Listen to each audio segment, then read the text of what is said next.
우리 1월 첫째 주일 말씀 제목은 예배의 마음입니다. Heart of Worship.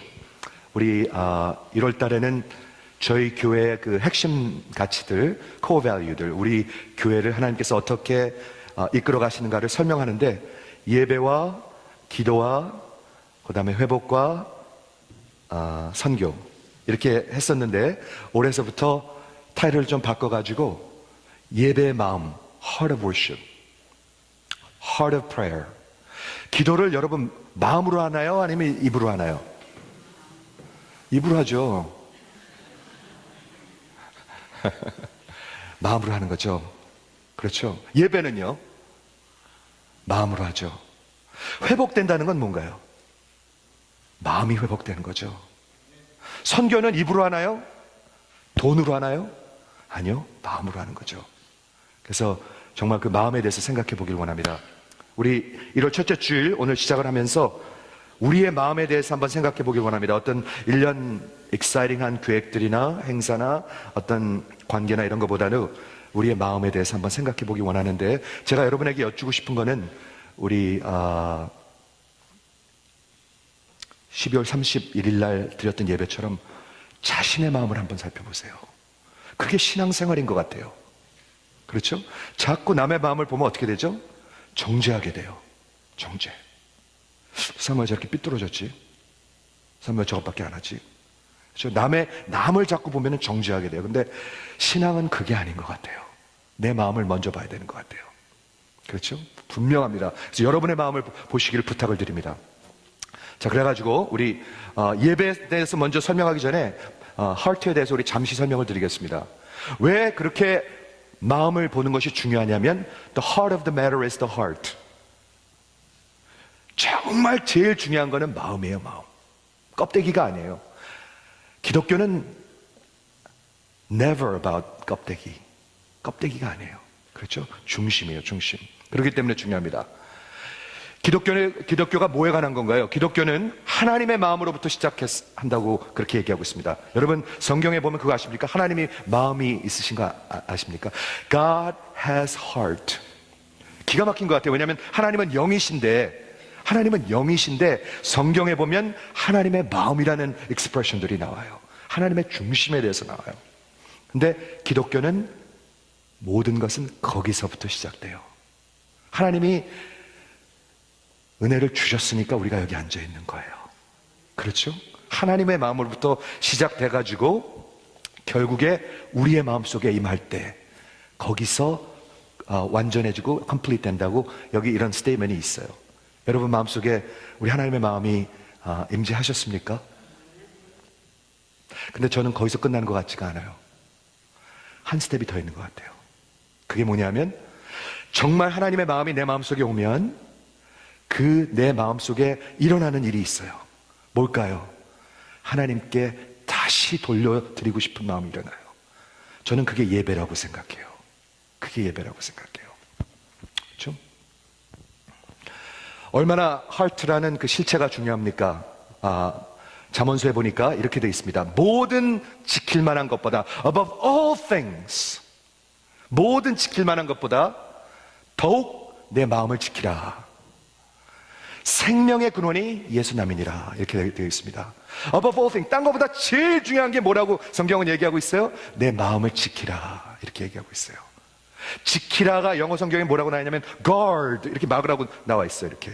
그 얘기는 뭐냐면 우리 마음을 향한 공격이 많다는 얘기예요. 많습니까?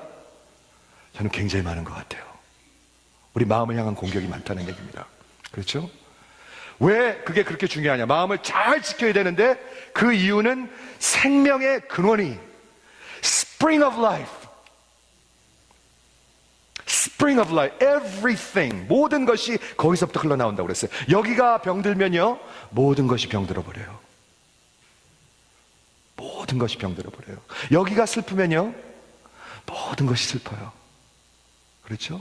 생명의 근원이 여기서부터 남이라. 이렇게 얘기하고 있어요. 성경. 그래서 지킬 만한 모든 것보다 더욱 내 마음을 지키라. 이렇게 하고 얘기하고 있어요. 하트가 뭔가요? 그 사람의 중심, 그 사람의 인격, 그 사람의 진짜 그 사람 됨됨이 지정의를 포함한 내가 원하는 것을 모든 것을 포함한 제일 중요한 거라고 성경은 얘기하고 있어요. 제일 중요한 거. 여러분의 생애 가장 중요한 건 여러분의 중심이에요. 중심. 그렇죠? 근데 그 heart가 심령이 왜 이렇게 중요하냐? 두 가지만 말씀드릴게요. 여기 뭐라고 얘기했냐면 God has two dwellings. 하나님의 거처는 두 군데가 있어요. 궁금하시죠? 어디죠? 하늘 보좌와 그리고 여러분의 마음이에요. 여러분의 중심이에요. 그게 아무렇지도 않게 들리면 그렇죠? 하나님이 이 우주에도 담을 수 없는 하나님이 여기에 거쳐 살아계세요. 근데도 별로 기쁨이 없는 거예요, 우리가. 뭔가가 이상하죠? 그렇죠. 생명의 근원이 여기 살아 계시는데 뭔가가 이상하죠. 왜 그런 줄 아세요? 많이 병들어서 그래요. 병들어서. 그렇죠.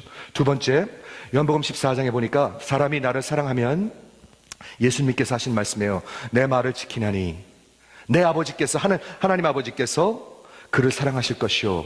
우리가 여기 프로나운을 보니까 우리가 1인칭 복수예요. 그게 누구죠? 하나님 아버지와 예수님이에요. 우리가 어떻게 하신다고요? 그에게 가서 거처를 그와 함께 하리라. 어마어마한 복음이 적혀 있어요.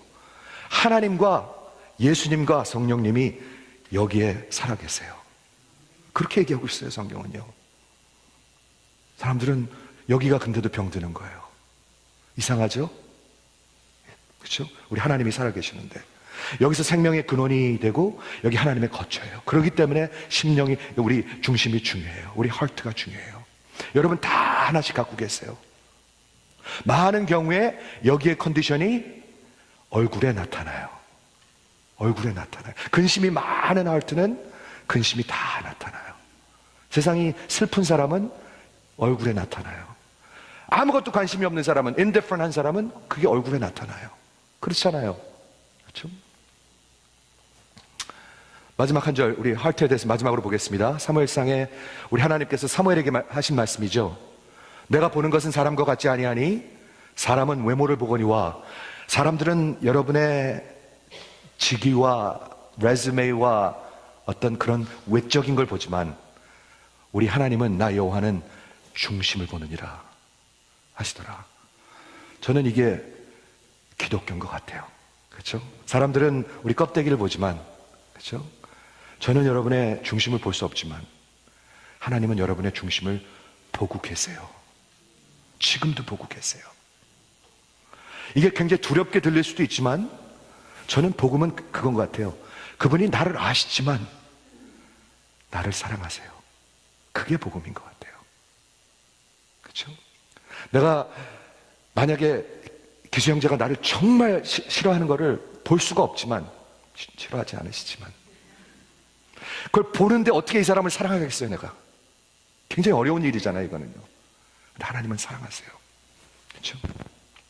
자, 우리 예배에 대해서 그래서 우리 첫 번째 preaching 시리즈가 Heart of Worship, 예배의 마음, 기도의 마음. 여러분, 기도는 마음으로 하는 것입니다. 입으로 하는 게 아닙니다. 마음으로 하는 것입니다. 그렇죠? 그 다음에 Heart of Restoration, 회복의 마음, 그 다음에 선교의 마음, 이렇게 한 달 동안 우리 보도록 하겠습니다. 자, 예배에 대해서 우리 보도록 하겠는데요. 예배, 우리 전부는요 다 예배자들입니다. 그러면 여러분 생각하시기에 그 뭐 당연한 말을 하는가? 아니요, 제가 드릴 말씀은 이런 거예요. 스펄전 목사님이 뭐라고 얘기했냐면, 여기 써있죠. If you're not worshiping the eternal God, you're worshiping something else. 당연하게 들리실지 모르겠어요. 그런데 당신이 영원한 하나님을 지금 예배하지 않는다면 다른 무언가를 예배하며 살아가고 있다. 다른 무언가가 뭐죠? 다른 사람을 예배할 수 있어요. What do you mean? 자식을 예배할 수가 있어요. 많은 경우에 남편을 예배해요.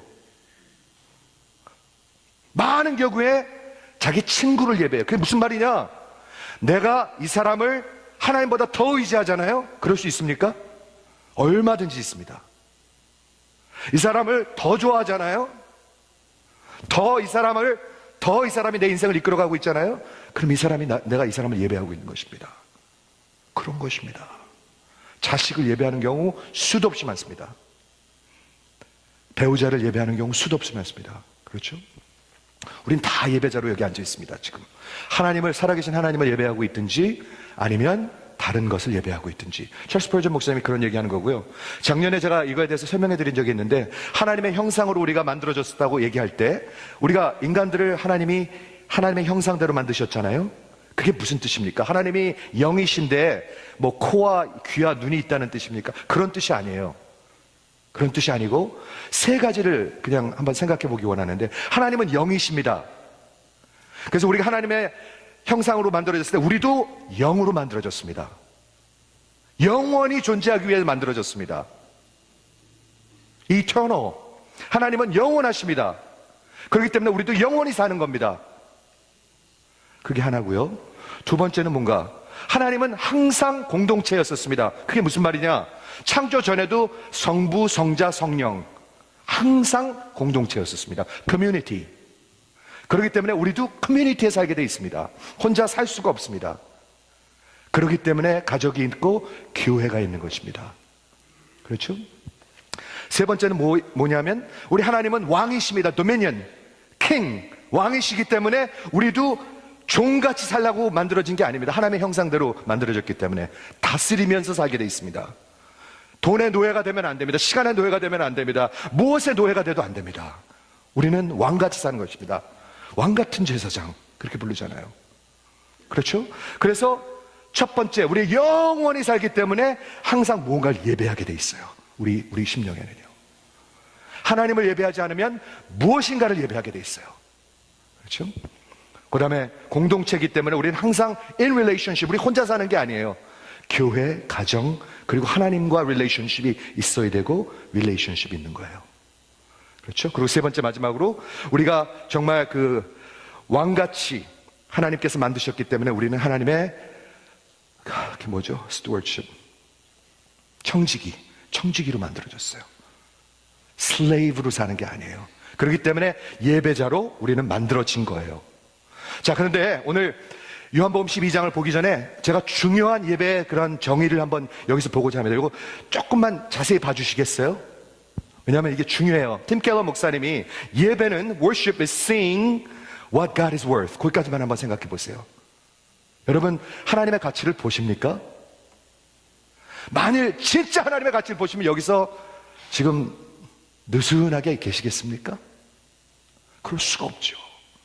Seeing God's worth and giving what is worth. 즉, 하나님의 그 가치를 보고 하나님의 값에 합당한 것을 내가 돌려드리는 것, 이게 예배라고 정의하고 있습니다. 굉장히 좋은 것 같아요. 그런데 여기 worth의 뜻이 뭔가요? 가치의 뜻, worth. 뭔가가 worth하다는 것은요, equal value. 100불 주고 100불어치 과자를 사는 것, equal value. 하나님의 그 equal value, 하나님의 그 가치에 합당한 걸 드리는 것. 좀 벌써 어려워지죠? 뭐를 드릴 수가 있을까? 하나님의 가치에 합당한 걸요, 우리가. 그렇죠? 이게 예배라고 정의하고 있습니다. 자, 우리 아까 읽었던 요한복음 12장, 요한복음 12장은, 요한복음은 여러분 잘 아시는 대로 21장까지 있습니다. 21장까지 있기 때문에 11장이 딱 반입니다. 그 반에서부터 21장까지가 예수님의 생애의 마지막 한 주입니다. 굉장히 중요한 인포메이션이에요, 이거요. 그렇죠? 여러분이 만약에 한 사람의 전기전을 쓴다면 책 한 권 중에서 반을 마지막 일주일에 대해서 쓰시겠습니까? 보통은 그렇게 안 쓰겠죠. 그런데 요한은 21장 중에서 반을 마지막 한 주간에 대해서 썼습니다. 왜요? 중요하니까. 기억해 주세요. 바로 전쟁에 무슨 사건이 있었죠? 죽은 나사로를 예수님께서 나흘 돼서 죽어가지고 썩은 냄새가 나는데 가가지고 살려내십니다. 부활장이 있습니다. 요건 바로 그 다음 장입니다. 오케이? 다시 한번 잠깐 보도록 할게요. 6월절 엿새 전에, 보통 때 같으면 이거 아무런 의미도 없어요. 근데 굉장히 중요한 인포메이션이에요. 왜요? 예수님께서 죽기 일주일 전이라는 얘기입니다. 십자가 일주일 전이라는 얘기입니다. 그렇기 때문에 이 이야기 전체를 십자가의 그림자 속에서 보아야 합니다. 그래야 이게 make sense가 돼요. 그렇죠? 자, 6월절 엿새 전에 예수께서 베다니에 이르시니 그곳은 예수께서 죽은 자 가운데서 살리신 나사로가 있는 곳이라. 거기서 예수를 위하여 잔치할세. 예수를 위해서 살리셨으니까 오라비를. 마르다는 일하고 있고 나사로는 예수와 함께 앉은 자 중에 있더라. 요 3절이 키버스입니다. 마리아는 지극히 비싼 향유 곧 순전한 나드 한 근을 가져다가 예수의 발에 붓고, 좀 한번 그림을 좀 그려봐 주시겠어요? 그 향유가 얼마나 컸는지 모르겠어요. 근데 그렇게 크지 않았을 거예요. 그거를 발에다 다 부었어요. 보통 향유 우리 다 붓지 않죠? 조금씩 찍어 바르죠. 근데 여긴 다 부었어요. 그리고 자기 머리털로 그의 발을 닦으니, 머리털로 한번 visualize 한번 해보세요. 머리털로 발을 닦았어요. 뭔가 peculiar, 이건 뭔가 특별한 일이 일어나고 있는 거예요.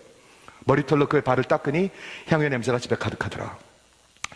제자 중 하나로서 예수를 잡아줄 가룟 유다가 말하되 이 향유를 어찌하여 300데나리온에 팔아서 가난한 자들에게 주지 아니하였느냐. 아주 굉장히 의로운 사람이 하나 나타났죠. 300데나리온은 한 남자가 300일 동안 버는 돈입니다. 1년을 버는 돈입니다. 그러니까 굉장히 큰 돈이죠. 그렇죠? 이렇게 말하면 가난한 자들을 생각함이 아니요, 그는 도둑이라. 누가요? 가룟 유다가 돈꾀를 맞고 거기 넣는 것을 훔쳐가미려라. 예수께서 이르시되 그를 가만두어 나의 장례할 날을 위하여 그것을 간직하게 하라. 가난한 자들은 항상 너희와 함께 있거니와 나는 항상 있지 아니하리라 하시니라. 요한복음 12장은요 마리아의 예배입니다. 예배. 어떻게 이게 예배냐, 그렇죠? 이게 3남매였었습니다. 나사로하고 큰오빠, 그 다음에 마리아, 마르다, 이렇게 셋이 3남매였는데 이 3남매는 누가복음 10장에 나오고요, 요한복음 11장에 나오고 요한복음 12장에 나옵니다. 3번 나옵니다. 근데 나사로는 그냥 죽었다 살아난 사람이에요. 별로 하는 게 없어요. 마르다는 항상 일하고 있어요. 그래서 마르다 전도회라고 있죠. 마르다 전도회. 근데 여기에 주인공은 마리아예요. 예수님하고. 그렇죠? 마리아는 어디서 보냐 하면 예수의 발 앞에. 굉장히 중요한 위치예요. 예수의 발 앞에. 여기도 발 앞에 있죠. 마리아가 그렇죠. 발에다가 향유를 붓고 있잖아요. 예수의 항상 발 앞에 있어요. 굉장히 중요한 위치예요. 그렇죠? 그래서 세 가지만 좀 보려고 그러는데, 여기 비싼 향수에 대해서 좀 얘기하려고 그러고요. 그 다음에 예수의 발 앞에 붓는다. 영어 성경에 보면 pour, 얼마나 컸길래 pour인지 모르겠어요. 오광만한지 모르겠습니다. 그 향유를 다 부었어요. 다 부었습니다. 그렇죠? 그 다음에 마지막으로 머리털에 대해서 한번 생각해 보길 원합니다. 굉장히 중요한 것 같아요, 머리털. 자, 그래서 먼저 향유에 대해서 말씀드리려고 그랬는데, 얼마나 비싼 향유였느냐. 300데나리온, 한 남자가 1년 벌면 벌 수 있는 돈. 요즘으로 따지면 얼마일까요? 2016년. 아까 EM 때 4만 불 했어요. 그냥 4만 불이라고 그럴게요. 4만 불짜리 향수 보신 적 있습니까? 제가요, 우리 EM의 어떤 청년이 저기 비싼 스토어에서 일을 해요. 그래가지고 어저께 텍스트를 했어요. 니네 스토어에서 제일 비싼 향수가 얼마냐? 그랬더니 막 깔깔대고 웃으면서 연락이 왔는데 200불짜리부터 10,000불짜리까지 있대요. 향수가. 근데 10,000불짜리는 껍데기에다가 다이아몬드를 조금 박았대요. 그리고 안에다가 금가루, 플레이크, 금가루를 좀 넣었대요. 그래서 금가루를 뿌리는 거예요. 그래서 10,000불짜리가 있대요. 마리아가 어디서 이런 것을 구했습니까? 마리아 부자였었습니까?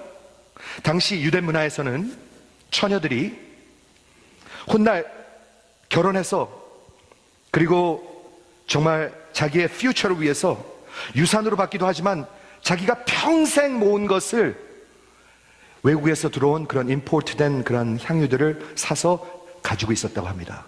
자기 앞날을 위해서. 이렇게 지키고 있는 거 있죠? 보물같이.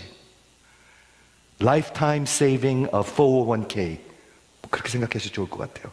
즉, 그 향유는 마리아의 평생 모은 재산과 평생 모은 achievement와 결혼과 행복과 그리고 security와 마리아의 전부였었습니다. 근데 그걸 어떻게 했어요? 십자가를 향해서 가고 있는 예수의 발 앞에 그냥 다 쏟아 부어버렸습니다.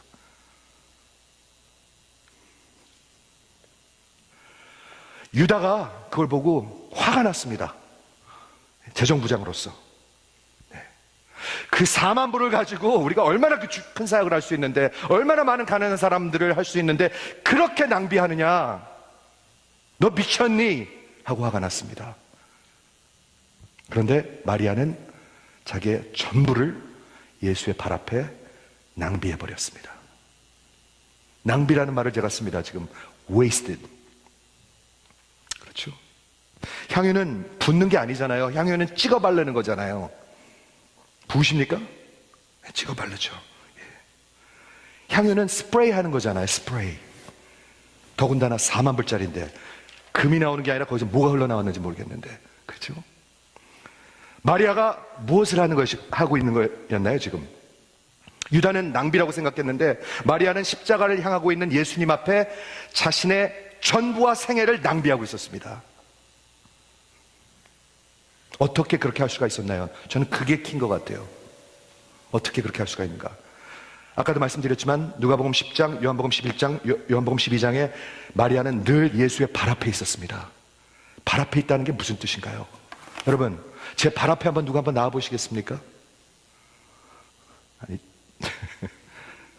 발 앞에라는 거는 뭐냐면요, 두 가지인 것 같아요. 여러분의 얼굴과 여러분의 하트가 정말 낮아지고 겸손해지는 걸 얘기하는 것 같아요. 아닌가요? 제 코앞에 와 있는 게 아니라 제 발 앞에 와 있는 거라고 했습니다. 예수님의 발 앞에, 마리아는 늘 발 앞에 있었습니다. 두 번째는 뭔가요? 제가 보기엔 거리인 것 같아요. 저쯤에 있는 게 아니라 늘 예수님 바로 앞에 있었어요. 뭐가요? 마음이, 자세가. 자, 들어보세요. 그 낮아진 마음을 가지고, 그 겸손한 마음을 가지고 예수님 가까이 있으면서 무슨 일이 일어났을까요? 아마도 예수님의 마음에서 흘러나오는, 예수님의 마음이라고 그랬습니다. 흘러나오는 말씀을 들었을 것 같아요. 이 인생 변할까요? 안 변할까요? 여러분, 안 변하겠습니까? 이 사람이? 정말 그 낮은 자세를 가지고, 그 가난한 마음을 가지고 예수의 발 앞에 가까이 나온 사람이 하나님의 그 생명의, 그 예수의 마음에서부터 흘러나오는 그 말씀을 듣는데 이 인생이 안 변하겠습니까?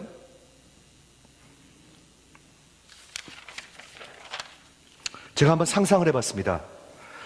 마리아가 예수의 발 앞에서 들었습니다. 예수의 heart로부터, 마음으로부터 흘러나오는 하나님의 말씀을 들었는데 어떤 말씀을 들었을까? 지난 3년 동안 상상해 보건대 요한복음에서만 좀 찾아봤습니다. 이런 말씀 들었을 것 같아요. 내가 진실로 너희에게 말하노니 너희가 거듭나지 아니하면 결단코 하나님의 나라에 들어갈 수 없다. 너희는 반드시 거듭나야 한다. 요한복음 3장입니다. 요한복음 4장에 누구든지 이 물을 마시는 자는 다시 목마르려니와 내가 주는 물을 마시는 자는 영원히 목마르지 아니하리라. 내가 준 물은 그 속에서 영생에 이르도록 솟아나는 샘물이 되리라. Spring of life. 어디서요? Heart에서. 아까 Spring of life 들었잖아요. 이거 들었을 것 같아요, 저는요. 요한복음 4장입니다. 요한복음 3장에 또 예수님이 뭐라고 말씀하셨냐면 인자는 반드시 들려야 하리니, 반드시 죽어야 하리니, 너희가 반드시 거듭나야 되는 것처럼 인자는 반드시 죽어야 된다. 난 들었을 것 같아요. 13장 한 알의 밀알이 땅에 떨어져 썩지 아니하면, 죽지 아니하면 한 알 그대로 있고 만일 죽으면 많은 열매를 맺을 것이다. 전 들었을 것 같아요. 이런 거 들렸을 것 같아요, 마리아한테 이런 것들이. 하나만 더 할게요. 누구든지 자신의 생명을 구하고자 하는 자는 죽을 것이요 잃을 것이요, 나와 복음을 위하여 잃는 자는, 낭비하는 자는 찾을 것이다. 저는 들렸을 것 같아요. 마리아가 3년 동안 예수님의 사랑을 받는 그런 가까운 가족 지인으로서 저는 그런 거 들었을 것 같아요. 근데 그 심령이 그러니 그 하트가 안 변하겠습니까? 그렇죠? 두 번째, 머리털을 내렸다고, 머리털을 이렇게 머리를 내리고, 머리로 발을 닦으려면 머리를 내려야 되겠죠? 이렇게 올려서는 안 되겠죠? 머리를 내렸어요. 그건 도대체 무슨 짓인가요? 유대 사람들은 그런 거 아니요? 유대 문화에 보면 젊은 처녀들에게는, 젊은 처녀에게는 머리털은 자신의 긍지, dignity와 자존심과 자신, self, 나를 가리켰습니다. 굉장히 의미 있죠? 나를 내려놓은 겁니다, 나를. 마치 로마서에 나오는 말씀처럼 내 자신을 다 내려놓은 것입니다. 어떤 카멘테이터가 이걸 뭐라고 얘기한 줄 아세요? Self-abandoning act of Mary. 마리아가 자신을 버린 겁니다. 예수의 발 앞에.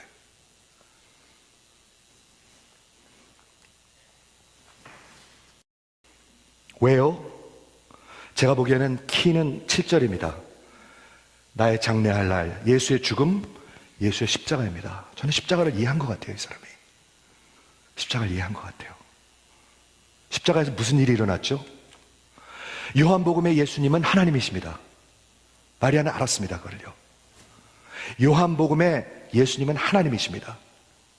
하나님이 십자가에 달려서 자기의 살과 피를 다 부으셨습니다. 다 웨이스트 하셨습니다. 그렇죠? 자기의 모든 것을 다 낭비하셨습니다. 누굴 위해서?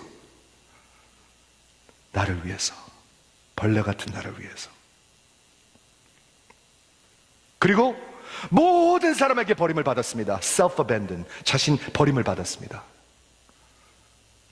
그렇지 않습니까? 마리아가 예수님이 하신 그 행위를 본 것 같아요, 저는요. 그 가치를 본 것 같아요. 하나님이 나를 위해서 자신의 모든 것을 쏟으시고 poured out his blood and water. 자신을 모든 사람에게, 아버지를 포함한 모든 자들에게 버림받으신 것. self-abandoned, 버림받으신 것.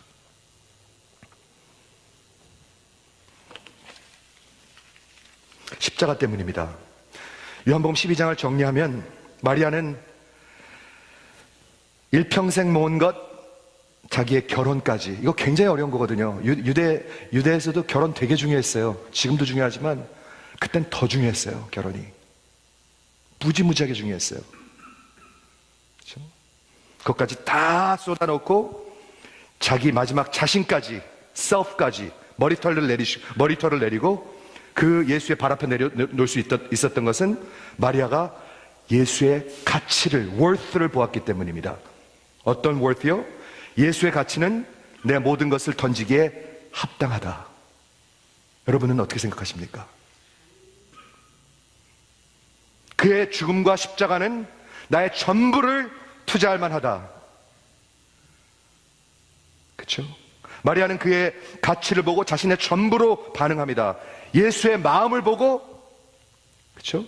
전부로 반응합니다. 그렇기 때문에 이것은 예배였습니다. 이게 예배입니다.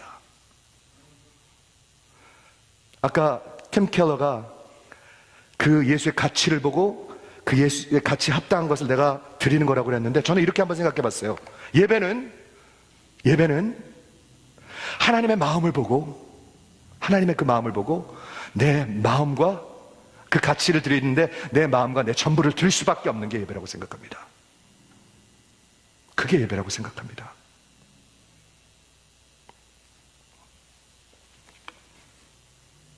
여러분, 다른 복음서에 보면은요, 이 스토리가 또 있거든요. Parallel stories. 다른 복음서에 나와 있는데 이런 말씀이 나와 있어요. 예수님이 이런 말씀을 하셨어요. 어디든지 복음이 전파되는 곳마다 이 여인의 스토리를 전파하라. 이거 대단한 말입니다. 어디든지 이 복음이 전파되는 곳마다 이 여인의 이야기를 전파하라. 그게 무슨 말이죠? 이게 복음에 합당한 스토리다, 그런 거예요.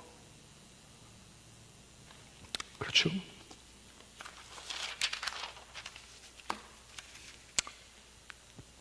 우리 새해를 시작하면서 제가 저 여러분에게 챌린지를 드리고 싶습니다. 우리 인생이 예배하면 변합니다. 한번 아멘 해주시겠습니까? 예배하면 변합니다. 왜 안 변하는 줄 아세요? 뭔가 딴 걸 예배하고 있기 때문에 안 변해요. 저는 I'm so sure of that. 우리가 진짜 살아계신 하나님을 예배하면 변합니다. 변합니다. 리처드 파스터라는 분이 있는데 Worship does not change us. It has not been worshipped. 기가 막히죠? To stand before the Holy One of eternity is to change. Worship begins in holy expectancy and it ends in holy obedience. 만일 예배를 드리는데 변하지 않았다면 그건 예배를 드리지 않았던 것입니다. 이분이 얘기하는 얘기예요. 정말 거룩하신 영원하신 하나님 앞에 서 있는다는 것은 변하는 것입니다. 예배는 거룩한 기대에서 시작해서 예배는 거룩한 순종으로 끝나는 것입니다. 변한다는 얘기입니다. 우리 2016년에 우리의 생애와 우리 교회가 변하기를 주의 이름으로 축원을 드립니다. 예배 드리면 변합니다. 예배 드리면 변합니다.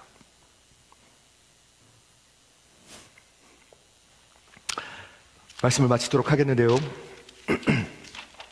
두 가지 생각만 제가 말씀드리고 마치겠습니다. 이 오늘 요한복음 12장의 마리아 이야기는 비실용적입니까? 그게 무슨 말이에요? 비실용적인가? 제 말씀은 이런 뜻입니다. 이런 스토리는, 이런 인생은 평균적인 그런 것이 아니라 그냥 가장 상위권에 있는 신앙인들을 위한 것이다. 그렇게 생각하십니까? 나의 모든 것을 예수를 위해서 낭비하고 나의 모든 것을 abandon하고 예수의 발 앞에 abandon하고 만약 예배가 하나님의 가치를 보고 그분의 가치에 합당한 것을 드리는 것이라면 예수의 가치에 관한 것인데 여러분의 생각은 어떠십니까? 이번 주만 지나가면 그냥 또 견딜 수 있겠지 이렇게 생각하십니까? 예배는 하나님의 마음을 보는 것입니다. 그리고 하나님께서 받으실 만한 것을 돌려드리는 것입니다. 십자가에서 피를 다 쏟으시고 자신을 완전히 self-abandon한 그 모습을 보고 거기에 합당한 가치를 돌려드리는 것입니다. 그거에 합당한 가치가 뭐가 있나요? 없어요. 그럼 뭐를 드릴 수가 있나요? 제 중심과 제 전부는 드릴 수 있습니다. 그게 예배라고 생각합니다. 두 번째, 마지막으로 우리는 다 예배자들입니다. 우리는 예배자로 만들어졌습니다. 생각해 봅니다. 자, 잘 들어보세요. 요거로 이제 끝날 테니까. 나는 마리아와 같은 예배자가 되길 원하십니까? 아니면 가론 유다와 같은 예배자가 되길 원하십니까? 세 번째 옵션은 뭐냐? 질문하실 것 같은데 제가 이거 생각하고 하는 질문이거든요. 세 번째 옵션이 있는지 없는지 잘 모르겠어요. 저는요. 잘 모르겠습니다. 기독교는 하나님의 마음을 보고 내가 나의 마음과 나의 전부를 내려놓고 낭비하고 버리는 것입니다. 그리고 그래야만 저는 마리아는 예수님을 쫓아갔을 것 같아요. 여러분 어떻게 상상이 되십니까? 전 쫓아갔을 것 같아요. 그래야만 쫓아갈 수 있을 거라고 저는 믿습니다. 예배자들이 쫓아갑니다. 2016년에 마리아와 같은 예배자들이 이 재단을 통해서 정말 하나님께서 일으키시고 변화되는 그런 교회가 되기를 주의 이름으로 축원을 드립니다. 같이 기도하겠습니다.